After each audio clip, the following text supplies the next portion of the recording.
मेरी मम्मी और पापा का एक सपना था कि कोई एक डॉक्टर बने हमारे फैमिली में। इसमें आप पढ़ाई कर रहे तो आपको कैसा लगता? गांव में जाते तो क्या कैसा एप्रिसिएशन मिलता? पढ़ाई का बात हो तो सब बोलते हैं कि do smart work, maintain consistency maintain करो तभी आपका नीट निकलेगा। लेकिन सबसे जो मेन इंपॉर्टेंट होता है कि आपको जो है वहाँ पर पेशेंस रखना है। अगर आप क्वेश्चंस भी सॉल्व कर रहे हो तो एक क्वेश्चन नहीं बन रहा है तब भी आपको पेशेंस रखना है, उसको छोड़ के आपको आगे बढ़ना है, वरना आप वहीं पर अटके रह जाओगे। तो सबसे इम्पोर्टेंट होगा कि आप have patience in your life. NEET crack करना कुछ भी नहीं है। एमबीबीएस अभी आपको समझ में आ रहा होगा कि है ना, नीट इज नथिंग, है ना। एमबीबीएस बहुत बड़ा बात है, उनके सिलेबस इतना वास्ट है। यहाँ पे बच्चे परेशान है नीट के सिलेबस को देख के, है ना। कभी कभी आप पेशेंस से आप इंटरेक्ट करते होंगे तो कभी कभी ऐसा नहीं हुआ कि आप डॉक्टर हो? ऐसा क्वेश्चन नहीं कोई पूछा? Hello everyone, welcome back to our second podcast, जिसमें हम लोग अपने पुराने स्टूडेंट से बातचीत करते हैं, उनके लाइफ अभी क्या कर रहे हैं, उनका आगे का क्या प्लानिंग है, इसके बारे में बात करते हैं। और इसी क्रम में सेकेंड पॉडकास्ट में हमारे साथ जुड़ने वाली है खुशबू, जो अलायंस एकेडमी से अपना प्रिपरेशन नीट का की और currently second year MBBS student है एट एम्स गोरखपुर। और आज हम खुशबू से बात करने वाले हैं। So welcome Khushboo, welcome to our second podcast. और सबसे पहले हम चाहेंगे कि उन व्यूअर को अपना एक शॉर्ट इंट्रोडक्शन दो जो शायद आपको नहीं जानते हैं, है ना। तो give a short introduction to the viewer. Thank you sir. मेरा नाम खुशबू है और मैं पलामू झारखंड की रहने वाली हूँ। मैंने अपनी 10th की पढ़ाई जो है JNV पलामू से की थी। उसके बाद मैंने अपनी 10th, 12th और नीट का प्रिपरेशन जो है अलायंस एकेडमी से किया। और अभी जो है मैं अपने सेकेंड ईयर की MBBS जो है एम्स गोरखपुर से कर रही हूँ। Okay, thank you Khushboo. So next हमारा क्वेश्चन होगा कि आप अलायंस एकेडमी के बारे में कैसे जाने, है ना। इवन दो कि आप पलामू डाल्टनगंज का रहने वाले हैं और अलायंस एकेडमी सिचुएटेड हजारीबाग, है ना। सो आपको अलायंस एकेडमी के बारे में कैसे जानकारी मिला? जैसे कि मैंने बताया कि मैंने JNV से पढ़ाई की है और यहाँ के टीचर्स ने भी JNV से पढ़ा था, तो JNV में पढ़ाने आते थे, जिसके कारण उनका जो टीचिंग स्टाइल था, टेक्निक था, वो बहुत अच्छा था, बहुत ज़्यादा समझ में आता था। इसलिए मैंने जो अलायंस एकेडमी को प्रेफर किया फर्दर स्टडीज़ के लिए। ओके, सो आपने अलायंस एकेडमी कब ज्वाइन किया था, कब आया था 10th के बाद, किस ईयर में? 2020। ओके, सो आप अपियरिंग में नीट क्रैक किए हैं। ओके, सो मेरा एक बेसिक एक क्वेश्चन होगा कि जो बच्चे अभी नीट के प्रिपरेशन कर रहे हैं, है ना, या जिनका प्लान है फ्यूचर में नीट का प्रिपरेशन करने के लिए, है ना।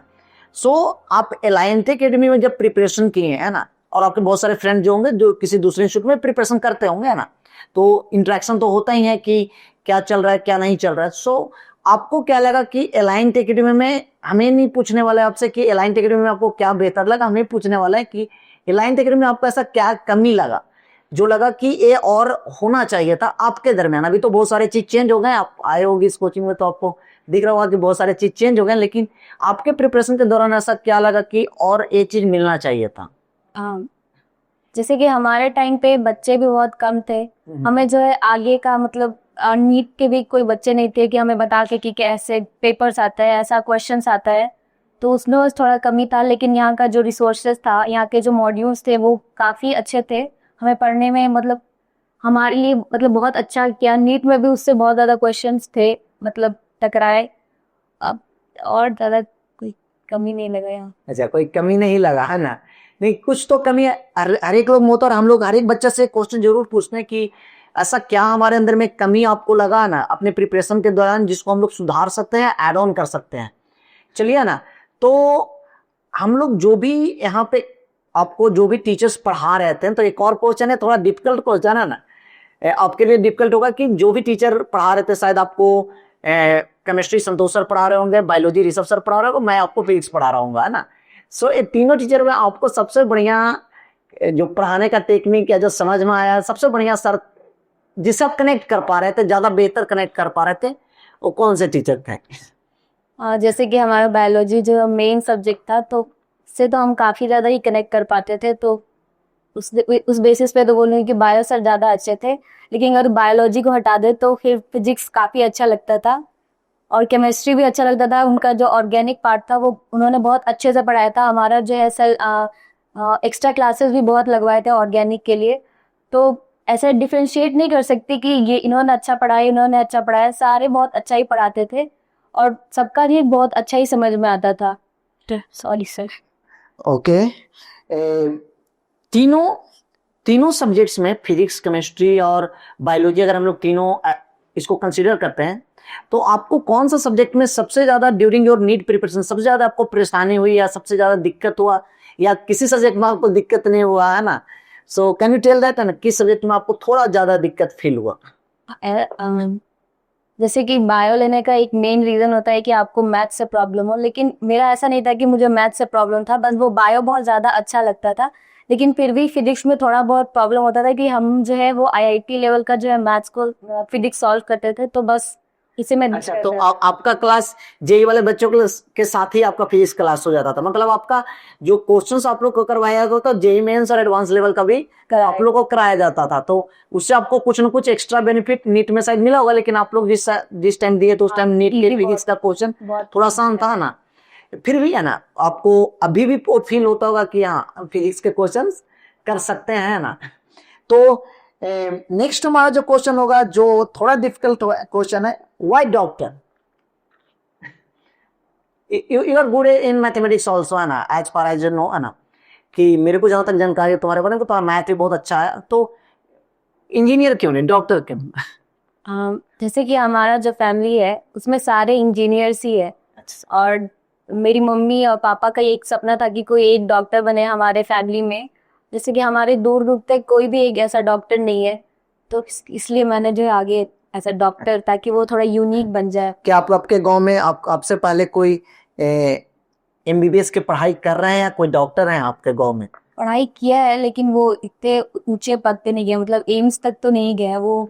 सो you are the first student from your village, है ना, जो अभी एम्स में पढ़ाई कर रही है। सबको कैसा लगता है एम्स में आप पढ़ाई कर रहे, तो आपको कैसा लगता है? गांव में जाते तो क्या कैसा एप्रिसिएशन मिलता? वो तो अब निकलने के बाद ही उन्होंने डॉक्टर घोषित कर दिया था कि वो डॉक्टर बन चुकी है, तो बहुत ज्यादा वो हमारा इज्जत बढ़ गया है। मेरा तो बढ़ गया है, मेरे फैमिली का भी और भी बढ़ गया है, तो वो ज्यादा अच्छा। गांव में ये चीज होता है ना कि क्योंकि सब लोग कनेक्टेड होते, तो एक्सपेक्टेशन बहुत हाई होता है ना, और जब आपको क्रैक कर लेता है, और जो कि ज्यादातर लोग एक्सपेक्ट नहीं कर रहे होते कि ये कर सकते हैं, और जब वो आप कर लेते तो फिर लोगों को ना वो आपको डायरेक्ट उपाधि दे देते ना कि now you are a doctor, है ना, इवन दो आप अपना एमबीबीएस भी कंप्लीट नहीं किए हैं। लेकिन चलिए अच्छा बात है कि इट्स लाइक अ मोटिवेशन ना जो गांव में मिलता है, शहर में शायद मोटिवेशन नहीं मिलता, क्योंकि गांव शहर थोड़ा डिसकनेक्टेड होते हैं। गांव में कनेक्टेड होते हैं, बेनिफिट होता है कि लोग ये एज ए मोटिवेशन, जब आपको डॉक्टर बोल रहे हैं तो आपका रिस्पॉन्सिबिलिटी और सोसाइटी के प्रति और बढ़ जाता है, कि आपको लोग एक बहुत उम्मीद के नजर से देख रहे हैं कि नहीं, खुशबू अगर डॉक्टर बनेगी तो हमारे लिए, सोसाइटी के लिए भी, है ना, देश के लिए, सबके लिए काम करेगी। तो एक एक्सपेक्टेशन, तो बीइंग अ डॉक्टर, जब आप डॉक्टर बनते हैं तो आपका एक बहुत बड़ा रिस्पॉन्सिबिलिटी होता है। और मेरा एक सजेशन होगा ऐसा कि आपको सोसाइटी के, अपने सोसाइटी के प्रति, अभी ज्यादातर प्रॉब्लम तो हो रहा है कि डॉक्टर बनने का मोटिव डॉक्टर बनना नहीं है, डॉक्टर बनने का मोटिव है वो सोल पर्पस केवल मनी अर्न करना है। लेकिन मेरा सजेशन होगा कि ठीक है, वो भी एक पार्ट ऑफ लाइफ और बिल्कुल अर्न करना चाहिए, उसमें कोई गलत बात नहीं है, लेकिन अपने सोसाइटी के प्रति भी आपको थोड़ा सा सेंसिटिव होना चाहिए, रहना चाहिए, बहुत जरूरी चीज है। चलिए ना, moving to the next question, है ना, आपके दिमाग में अगर हम लोग, if we can go into the back time, है ना, जब during your preparation at alliance academy, ऐसा कोई मोमेंट जो आपको आप अगर बैक टाइम में जाते हैं, है ना, तो जो पहला चीज आपके दिमाग में आए एट एलायंस एकेडमी, जो ऐसा कोई भी मोमेंट को याद है, कुछ भी ऐसा मोमेंट? ऐसे तो बहुत सारे हैं, जैसे कि क्लास खत्म होने के बाद ऐसे सर को पकड़ पकड़ के ऐसे क्वेश्चंस पूछना। उसके बाद देर रात तक हम लोग वहीं पर रहते थे, अपना प्रिपरेशन करते थे। फिर सर लोग ऐसे बोलते थे जाओ जाओ अपने घर जाओ, फिर भी हम लोग वहीं पर रहते थे। और क्लास में भी बहुत मजा आता था, क्योंकि वो इंटरैक्टिव क्लास होता था, वन साइडेड नहीं होता था कि बस आप पढ़ा रहे हो अब हम बस पढ़ रहे हैं। आप बीच बीच में सवाल पूछ रहे हो, मस्ती करा रहे हैं, तो वो ज्यादा मजा आता था पढ़ने में। मतलब ऐसा स्ट्रेस फील क्लास नहीं होता था कि बिल्कुल ऐसा प्रेशर है कि भाई नीट तो निकाल ही देना है, ऐसा नहीं होता था। हम लोग चिल आउट करके ना, बीइंग अ टीचर, देखिए हमें इंटरव्यू को फोरकास्ट कर रहे हैं ना, हम इंटरव्यू ले रहे हैं, but still I am a teacher, है ना, सो बार बार हम थोड़ा एक्स्ट्रा सजेशन इसको दे दे रहे हैं।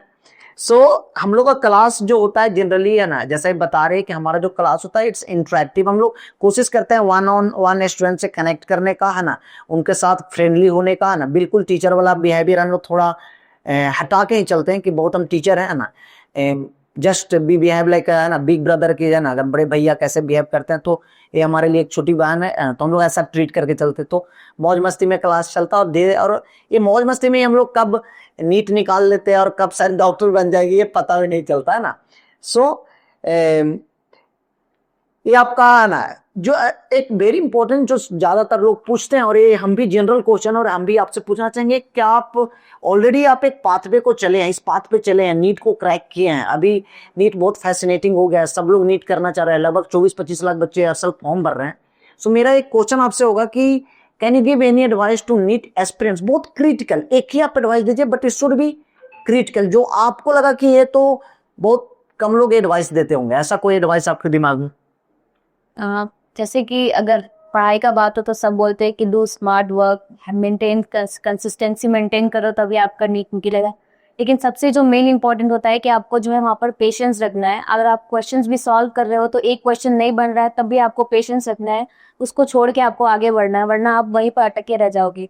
तो सबसे इम्पोर्टेंट होगा कि आप have patience in your life, वो सबसे ज्यादा इम्पोर्टेंट हो। हाँ डेफिनेटली है ना, पेशेंस का बहुत इंपॉर्टेंस है लाइफ में, अगर आपके पास पेशेंस है ना यू कैन डू एनीथिंग है ना, वो बोलते हैं ना पेशेंस कैन मूव है ना माउंटेन्स है ना, पेशेंस में इतना पावर है कि अगर आप पेशेंस रखिएगा तो आप कुछ भी कर सकते हैं।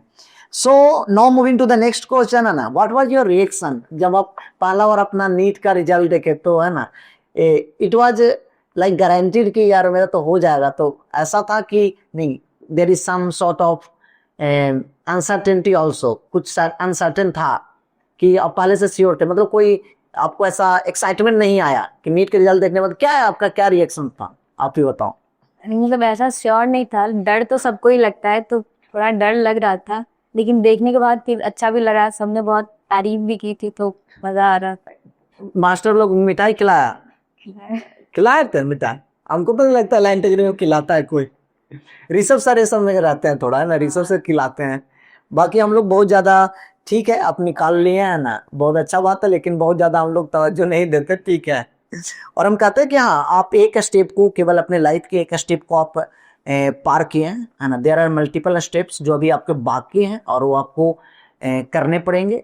तो हम लोग बहुत ज्यादा बच्चे को है ना हाईली एक्साइटमेंट नहीं करते, ठीक है डेफिनेटली मोटिवेट करते हैं, लेकिन बच्चों को इतना भी ज्यादा हम लोग इसको हाइप नहीं कर देते कि बच्चा है ना जमीन से उठ के आसमान में चला जाए है ना, और वो आगे का जो रियलिटी है हार्श रियलिटी, क्योंकि नीट क्रैक करना कुछ भी नहीं है, एमबीबीएस अभी आपको समझ में आ रहा होगा कि है ना नीट इज नथिंग है ना, एमबीबीएस बहुत बड़ा बात है ना, उनके सिलेबस इतना वास्ट है, यहाँ पे बच्चे परेशान है नीट के सिलेबस को देख के है ना, आप समझिए कि डॉक्टर का एमबीबीएस का क्या सिलेबस होता होगा ना, तो इसीलिए हम लोग बहुत ज्यादा बच्चा को ये नहीं कर देते, इतना ज्यादा इंकरेज नहीं कर देते ना कि बच्चा ग्राउंड छोड़ दे है ना। चलिए है ना, so this is little bit critical question कि एलाइंट एकेडमी का कितना इंपॉर्टेंट रोल रहा आपको है ना नीट क्रैक करने में, अगर आप किसी दूसरे कोचिंग में जाते तो क्या अलग हो सकता था, और एलाइंट एकेडमी रहे तो क्या अलग हुआ? जैसे कि मैं एक बहुत शाई किड हूँ, मतलब ज़्यादा बोलती नहीं हूँ, तो यहाँ के टीचर्स ने ऐसे बहुत ज़्यादा सपोर्ट किया, वो बार बार पूछते थे कि क्या परेशानी है आपको, मैं अगर दिक्कत भी होता था तो मैं जल्दी बताती नहीं थी, खुद से ही सॉल्व करने का कोशिश करती थी, टीचर से ज़्यादा पूछती नहीं थी। लेकिन यहाँ के टीचर इतने ज़्यादा इंटरैक्टिव थे एज अ फ्रेंड कि हमें कोई प्रॉब्लम नहीं होती थी, हम बिना झिकझक का उनसे जाके पूछ लेते थे। तो सबसे बड़ा रोल तो एलियंट एकेडमी का ही है मेरी ज़िंदगी में, अगर ये नहीं होता तो मैं जहाँ हूँ वहाँ पर कभी नहीं पहुँच पाती। नहीं नहीं ऐसा ऐसा ऐसा हमको लगता है गलत है ना, सब लोग खुद के वजह से होते हैं क्या ना, केवल हम एक बीच में एक मीडिएटर है जो हम शायद आपके लाइफ में थोड़ा बहुत कुछ कंट्रीब्यूट कुछ ऐड ऑन कर पाए है ना, बाकी जो भी आप हैं उसमें आपका पूरा और पूरा आपका हक है ना, हमारा कुछ भी नहीं होता ना, केवल हम इस बात का हमें संतुष्टि होता कि हम आपके जर्नी में कहीं ना कहीं थोड़ा भी अगर हम 1% भी अगर हेल्प कर पाए तो उस बात का केवल हम लोग को संतुष्टि होता है, सेटिस्फेक्शन होता है, और कुछ और हमारा कुछ ज्यादा कंट्रीब्यूशन हम ऐसा नहीं मानते। एनीवे है ना, now moving to another phase of your life that is an life at AIIMS Gorakhpur है ना। सो जो भी लोग अभी नीट का प्रिपरेशन कर रहे हैं ना, ज्यादातर लोगों का होता है कि एम्स तो एटलीस्ट जाना है ना, ज्यादातर लोग होता है कि एम्स का तो टैग लगना चाहिए, एम्स दिल्ली नहीं सही है ना, एम्स गोरखपुर तो मिलना चाहिए ना। सो जो बच्चे एम्स गोरखपुर जाना चाहते हैं उनके लिए आप क्या बताइएगा, कैसा लाइफ है एम्स का, कैसा इंफ्रा है, कैसा फैकल्टीज है, क्या फैसिलिटीज आपको वहाँ पे मिल रहा है, तो कुछ ब्रीफ में बताइए, क्योंकि मेरे को भी बहुत ज्यादा आइडिया नहीं है एम्स गोरखपुर के बारे में। हाँ, एम्स गोरखपुर, वहाँ के जब पहले फैकल्टीज की बात करेंगे तो हर ब्रांच में जो है अलग अलग टीचर्स, अलग अलग सब्जेक्ट के लिए अलग अलग फैकल्टीज है, और एक दो बहुत तीन चार रहते हैं। तो हर सब्जेक्ट का जो है, आपको अगर एक से समझ नहीं आ रहा है तो आप दूसरे से समझ सकते हैं, आप जाके क्वेश्चंस भी पूछ सकते हैं, उससे कोई दिक्कत नहीं है।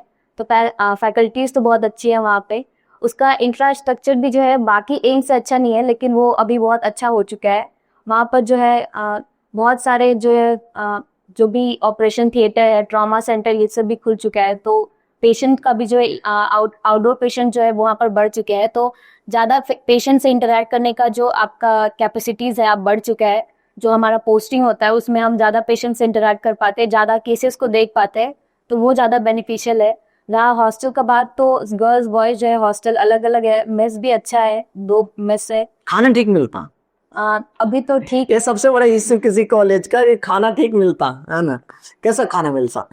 पहले ठीक था, अभी थोड़ा डिटोरिएट हो गया है। फिर भी मतलब अगर हम बोले कि जब आप अलायंस एकेडमी में प्रिपरेशन कर रहे थे उस टाइम जो मेस का खाना लेते थे ना, उस और उस खाना में भी एम्स गोरखपुर के खाना में कितना का डिफरेंस है?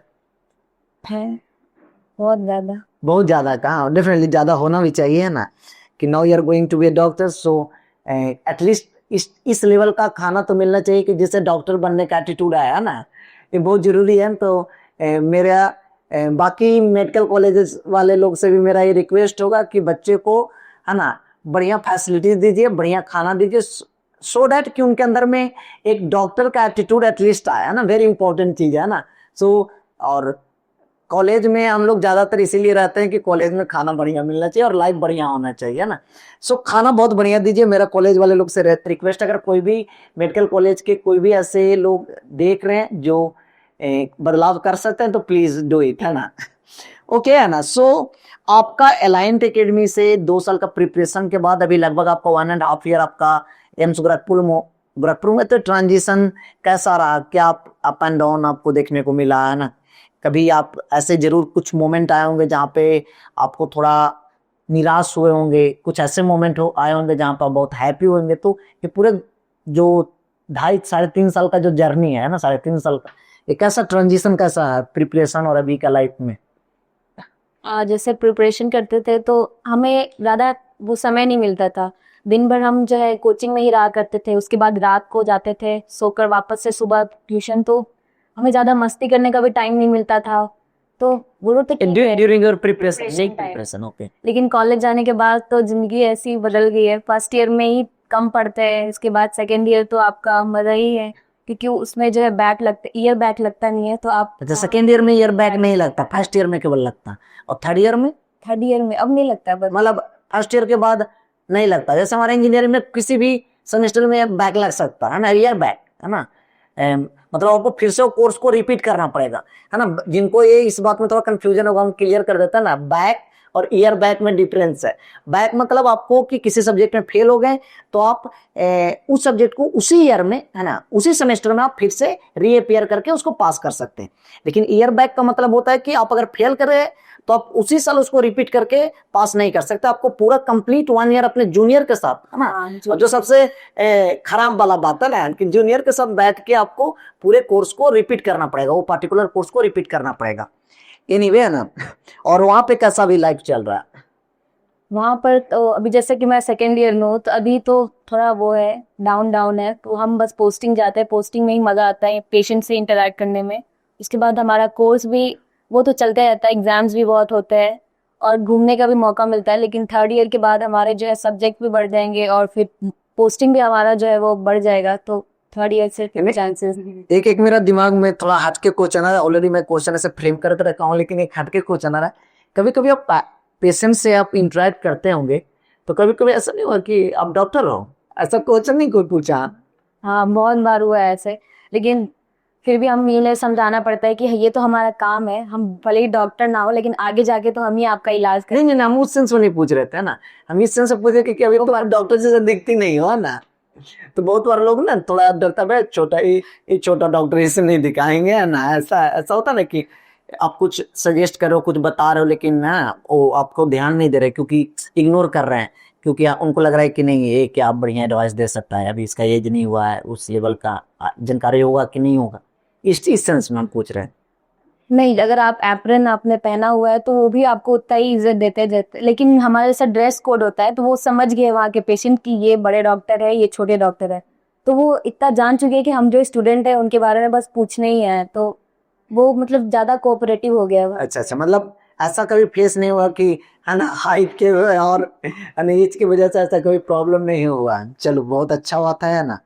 सो ओवरऑल लास्ट पूरे चीज को समाप्त करते हुए है ना, हम जो लास्ट एक हमारा ऐसा क्वेश्चन होगा कि अभी जो प्रिपरेशन कर रहे हैं ना, हम आपसे ऑलरेडी सजेशन पूछ चुके हैं, फिर भी एक ये मेरा क्वेश्चन होगा कि आपका पूरा रूटीन किसी स्टूडेंट का जो प्रिपरेशन नीट का कर रहा है उनका क्या रूटीन होना चाहिए, this is my first question है ना।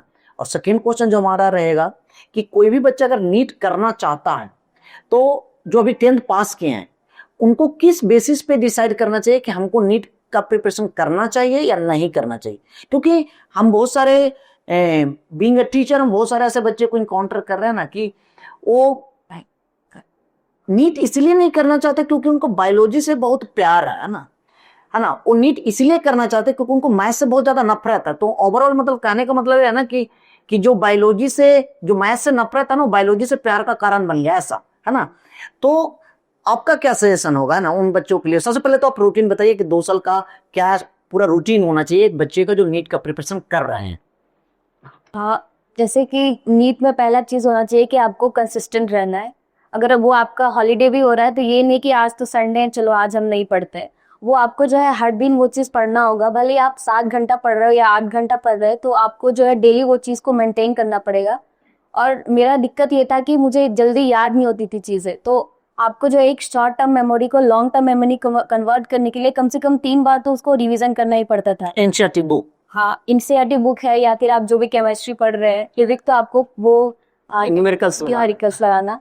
तो पहले एक जैसे कि 1 सप्ताह है तो आप पढ़ रहे हो तो एक दिन तो आप रात में ही पढ़ सकते हो उस चीज को, और एक जो आप लास्ट डे पढ़ सकते हो जैसे संडे वीकेंड पे आप उस चीज को रिवाइज कर सकते हो, तो ये आप कर सकते हैं। और ज्यादा फोन का यूज ना करें तो ज्यादा बेहतर होगा, क्योंकि वो अभी जो है ज्यादा सोशल मीडिया आ चुके हैं जिससे कारण बहुत ज्यादा डिस्ट्रैक्शन हो रही है, तो वो आप अगर अवॉइड करेंगे तो वो ज्यादा बेहतर होगा। और वो जो रूटीन आप एक दिन फॉलो कर रहे हो उसको जो है आप हर दिन फॉलो करेंगे तो वो ज्यादा बेहतर होगा, ना कि जो है कि हर दिन ये चेंज करके। और तीनों सब्जेक्ट को आप इक्वली इंपॉर्टेंस दे, लेकिन जब आपको समझ में आ जाए कि हाँ मेरा बायो ठीक है तो उसमें उतना ध्यान देने का जरूरत नहीं है, आप फिजिक्स पे भी ध्यान दीजिए थोड़ा ज्यादा, तो वो ज्यादा बेनिफिशियल होगा आपके लिए। तीनों में बेहतर तुम्हारा कौन सा? बायोलॉजी तो ऑफकोर्स बेहतर नहीं होगा, लेकिन फिजिक्स केमिस्ट्री में तुम्हारा फिजिक्स कैसा था? फिजिक्स कितना आसान है मुश्किल लगता था? यहाँ पर क्वेश्चन टफ लग गए थे लेकिन नीट में फिजिक्स में ज्यादा मार्क्स है। अच्छा, फिजिक्स में ज्यादा मार्क्स आया था ना? नहीं नहीं, क्योंकि नहीं आप जिस लेवल का नीट का प्रिपरेशन करते हैं ना फिजिक्स का स्पेसिफिकली है ना, तो आप जेई भी क्रैक कर सकते थे, उतना कोई आपके लिए बड़ा बात नहीं था ना, क्योंकि आपका उस लेवल का प्रिपरेशन था ना। और दूसरा कि आप एक ऐसे बच्चा को डिसाइड करना चाहिए कि हमको प्रिपरेशन है ना आफ्टर 10th नीट हमको करना चाहिए या नहीं करना चाहिए, इसमें कुछ आप बता सकते हैं?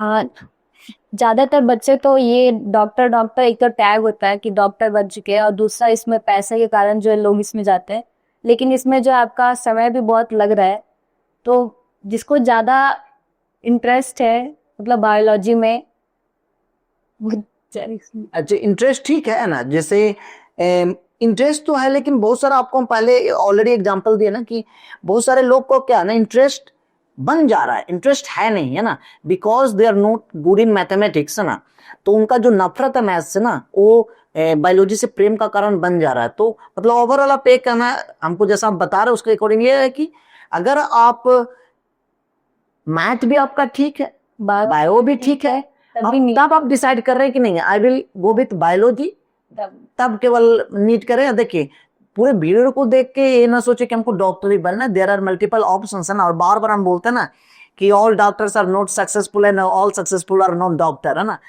वेरी इंपॉर्टेंट चीज ये है कि आप केवल भीड़ को देख के फॉलो ना करें, अपने इंटरेस्ट को भी देखें कि आपका इंटरेस्ट क्या है, अपने पोटेंशियल को भी देखें, अपने क्षमता को देख ले, कैपेसिटी को देख ले, क्या आप ये करने में कितना सक्षम हो सकते हैं, वो भी चीज को देख लें।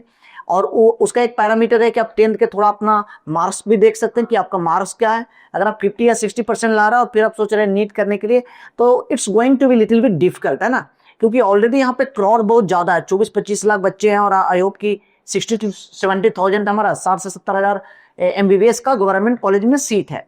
तो ये जो सिलेक्शन परसेंटेज है बहुत कम है, it will be approx I hope की 0.3%, है ना। सो बहुत ही डिफिकल्ट है। तो आप नीट को चालू करने का, नीट के प्रिपरेशन चालू करने से पहले एक बार ये सारे चीज को आप देख लें, है ना। और आज के लिए हम लोग इतना ही रखते हैं, है ना। Thank you Khushboo for your this information, आपको पॉडकास्ट में आने के लिए, है ना। और आई होप कि अलाइंट एकेडमी जो हमारा एक बॉन्डिंग है, फैमिली है ना, और शायद आज भी आपको अलाइंट एकेडमी अगर जरूरत पड़े तो हम लोग कनेक्टेड ही हैं, है ना। और आई होप कि फ्यूचर में भी हम लोग कनेक्टेड रहें। आज के लिए इतना ही, see in the next podcast, thank you.